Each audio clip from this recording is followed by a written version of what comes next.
Flight के land होने के साथ ही शीना के मन में वो सारे सवाल दौड़ने लगे जिनके जवाब वो शिखर से मिलने पर लेना चाहती थी। शीना गोवा पहुंच चुकी है। खुले बाल, आंखों पर काले goggles, blue one piece, high heels, लाल ट्रॉली बैग के साथ। देखकर लगता है कि अब यहीं बसने का इरादा है। एयरपोर्ट से चेकआउट करने के बाद पांव पटकती हुई ऑटोमेटिक एग्जिट गेट से शीना निकलती है। एग्जिट गेट पर देश विदेश से आ रहे लोगों का स्वागत करने वालों की भीड़ लगी थी। इसी भीड़ से निकलकर एक टैक्सी ड्राइवर शीना के पास उछल कर आता है। मैडम कहां जाएंगी? शीना ने उसे एक एड्रेस दिया, जिसके बाद ड्राइवर ने ट्रॉली बैग उठाकर गाड़ी की डिक्की में डाला। शीना गुची का हैंडबैग लेकर टैक्सी की पिछली सीट पर बैठ गई। ड्राइवर गाड़ी को तीसरे गियर में डालकर सर्राटे से मंजिल की ओर चल दिया।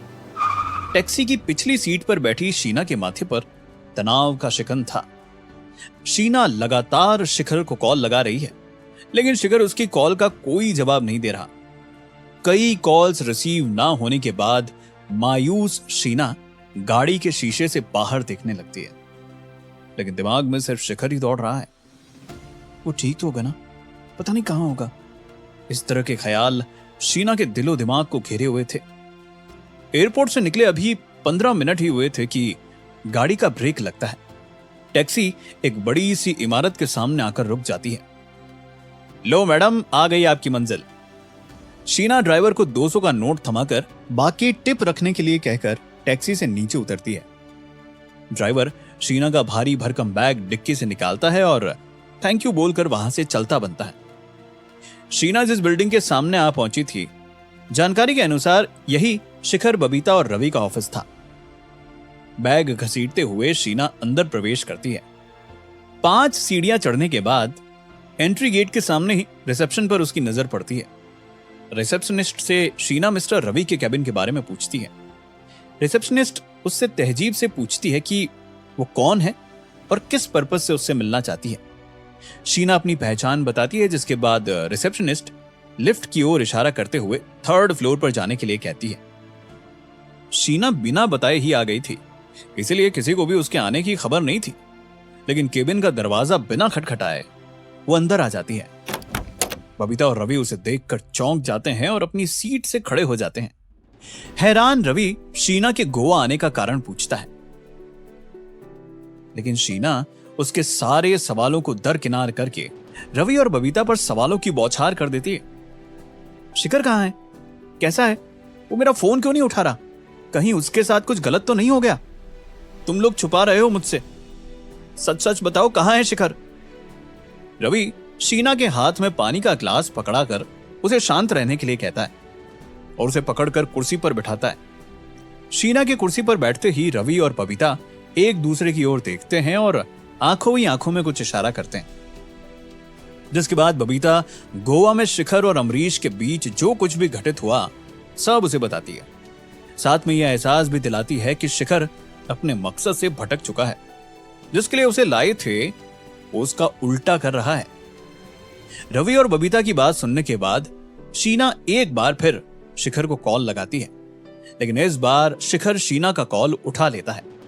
शिखर की आवाज सुनते ही शीना हड़बड़ाकर शिखर पर एक साथ सारे सवाल गोलियों की तरह दागती है। थैंक गॉड तुमने फोन उठाया। कितना कॉल किया मैंने तुम्हें, उठाया क्यों नहीं? तुम ठीक तो हो ना? मैं तो डर ही गई थी। शिखर, मैं गोवा में हूं, मुझे तुमसे अभी मिलना है। शीना के इन सारे सवालों से शायद शिखर को कोई फर्क नहीं पड़ रहा था। बिजी हूं बताकर फ्री होकर कॉल करने के लिए कहता है और कॉल कट कर देता है। यह सुनकर शीना चौंक गई थी। शिखर ने उससे किसी अनजान व्यक्ति की तरह बात की थी। शीना समझ नहीं पा रही थी कि आखिर शिखर के साथ ऐसा क्या हो गया है कि वो सब कुछ भुलाकर वहां व्यस्त हो गया है। मन ही मन शीना घबरा जाती है। क्या कोई ऐसी बात है जो शिखर को परेशान कर रही है? क्यों शिखर किसी को कुछ नहीं बता रहा है? और शिखर मुझसे मिलना क्यों नहीं चाह रहा था? ये सब सवाल शीना के दिल पर अंगारों की तरह बरसने लगे थे। उसे शिखर अपनी जिंदगी से खोता हुआ नजर आ रहा था और शायद कहीं न कहीं शीना को इस बात का डर भी था कि इन सब के चलते वो शिखर को खो देगी। शिखर के पीछे शीना गोवा आ पहुंची थी। दूसरी ओर शिखर की जिंदगी में एक खूबसूरत चेहरे ने अपनी जगह बना ली थी। डेजी के साथ शिखर की नजदीकियां बढ़ने लगी थी। दोनों एक दूसरे को समझने भी लगे थे। आंखों ही आंखों में दोनों इजहार भी कर चुके थे। बस देरी थी तो जुबान से बयां करने की।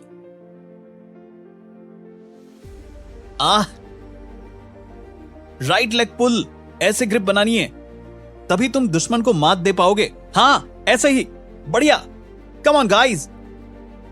डेजी अपने टीम मेंबर्स पर खूब मेहनत कर रही थी। वो बताती नहीं थी, पर उसके अंदर दूसरी टीम से आगे निकलने की लालसा थी। आज के लिए बस इतना ही, कल हम कुछ नए मूव्स ट्राई करेंगे। डेजी पास पड़े तौलिए से पसीना पोंछती है। आज सच में ट्रेनिंग और वर्कआउट थोड़ा ज्यादा हो गया था, पर बाकी टीम्स के जीतने के लिए यह बहुत जरूरी था। खासकर इसलिए क्योंकि इस बार उनकी टीम में शिखर जैसा लड़का भी था जिसे ज्यादा अनुभव नहीं था। क्लास खत्म होने के साथ ही डेजी शिखर के पास आती है, जैसे वो क्लास खत्म होने का ही इंतजार कर रही थी। दिल में बहुत सी छिपी बातें शिखर को बता देना चाहती थी।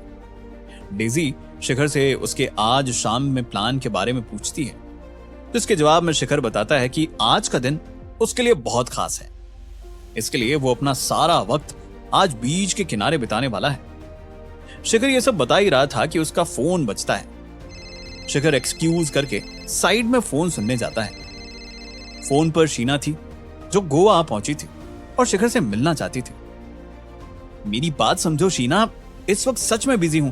अच्छा चलो, मैं कल मिलता हूं तुमसे। शिखर को इस तरह की बातें करते देख शीना कहीं ना कहीं निरह हो जाती है।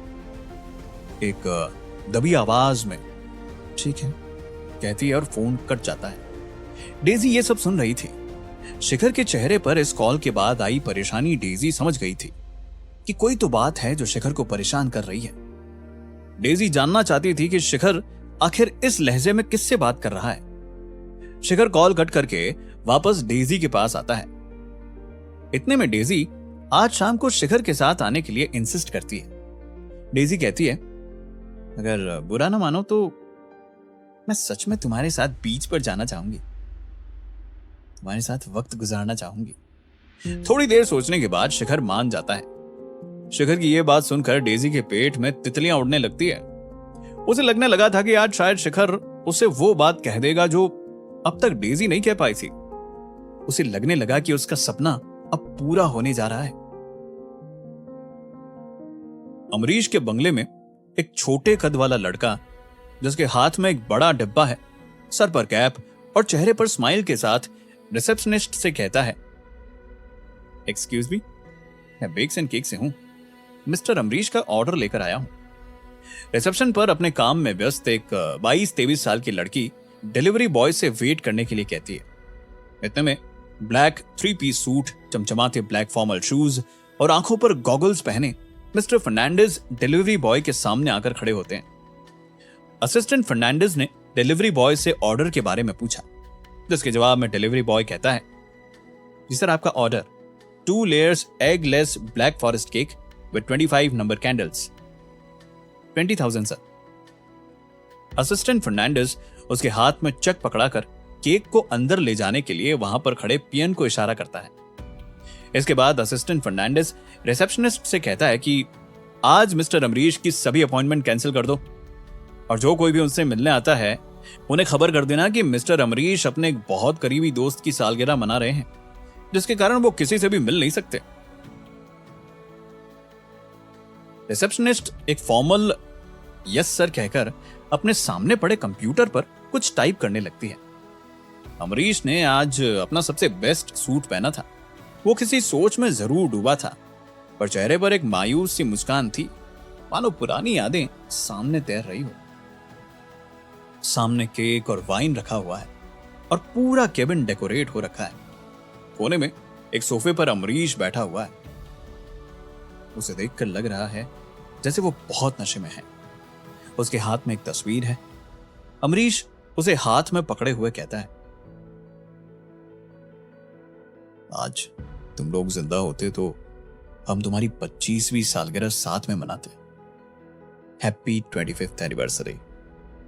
यह कहकर अमरीश मोमबत्तियां बुझाकर केक काटता है। एक बड़ी सी मुस्कान के साथ उसकी पलकें भी भीग जाती हैं। शाम के 6:30 बज रहे हैं। सूरज आधा डूब चुका है। लहरों और पंछियों की आवाज कानों को सुकून दे रही थी। हमेशा की तरह बीच पर कोई अपनी गर्लफ्रेंड को घुमाने लाया था, तो कोई अपने बच्चे के साथ पकड़म पकड़ाई खेल रहा है। ये नजारा बीच के नजदीक एक पत्थर पर बैठे शिखर और डेजी के लिए कभी न भुलाने वाला था। हाथों में हाथ डाले दोनों एक दूसरे में ऐसे खोए थे जैसे बरसों के बाद आज मिले हों। दोनों एक दूसरे में खोए हुए ही थे कि अचानक शिखर को कुछ याद आता है। शिखर डेजी को यहीं वेट करने के लिए कहकर भागता हुआ वहां से चला जाता है। शिखर के जाने के बाद डेजी वो दिन याद करने लगी जब शिखर और डेजी पहली बार यहां आए थे। उस पल को सोच सोच कर डेजी मुस्कुरा रही थी। डेजी को इंतजार करते हुए 20 मिनट हो गए थे। इतने में ही दूर से शिखर उसे आता हुआ दिखाई देता है। उसके हाथ में एक बड़ा सा डिब्बा था।